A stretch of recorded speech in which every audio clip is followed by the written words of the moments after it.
ક્રોધ એને માણસે ક્ષમાથી વશમાં કરી લેવો જોઈએ.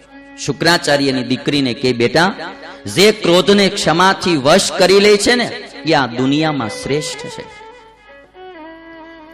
શુક્રાચાર્ય બોલે, યહ સંધારયતે મન્યું યોતિવાદાન તિતિક્ષતે યશ્ચ તપ્તો ન તપતિ દૃઢં સોર્થસ્ય ભાજનમ.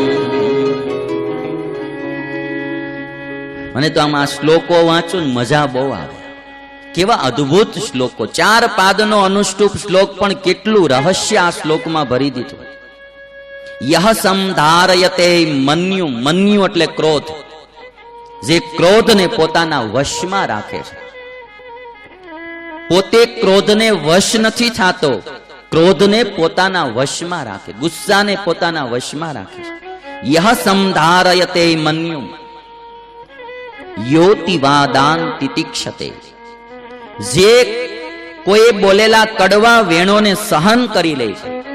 અતિવાદાન, કોઈ અપશબ્દ બોલે, કોઈ જરા કડવી વાણી બોલે, એને સહન કરી લે. તિતિક્ષતે, યહ અતિવાદાન તિતિક્ષતે યશ્ચ તપ્તો ન તપતિ, જે માણસ કોઈ આપણને ક્રોધ ઉત્પન્ન કરાવવાનું બોલે કે કાર્ય કરે છતાંય જે માણસ તપતો નથી, ક્રોધાન્વિત થતો નથી, દ્રઢમ સોર્થસ્ય ભાજનમ, સહ અર્થસ્ય ભાજનમ, એને ચારેય પુરુષાર્થની પ્રાપ્તિ થાય છે.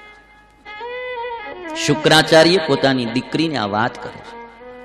આજે કેટલા મા બાપ એના દીકરાઓને આ વાત કહે છે કે બેટા, ગુસ્સો ન કરાય, ક્રોધ ન કરાય, જીવનમાં થોડી ક્ષમા રાખવી જોઈએ, ક્ષમાથી ક્રોધને જીતવો જોઈએ.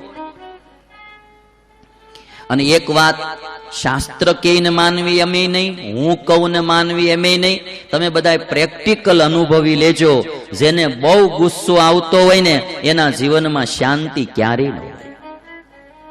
તમે જોજો, ગુસ્સો આવે ત્યારે, ક્રોધ આવે ત્યારે શાંતિનો અનુભવ જ ન હોય. જ્યારે કોઈની ભૂલ થાય ને તમે માફ કરી દો હરખભર, તેથી જે શાંતિ હોય એ તમે ખીજાવ તેથી શાંતિ ક્યારેય ન હોય. અને જે ઘરમાં ઝાઝા ક્રોધી માણસો ભેગા થઈ જાય ને, ત્યાં લગભગ દિવાળી ક્યારેય ન હોય, હોળી જ હોય. બહુ પાકી વાત. ત્યાં દિવાળીને આવવાની વાત જ ન, દિવાળીમાં ત્યાં આવે જ નહીં, એ કોઈ દી ન આવે.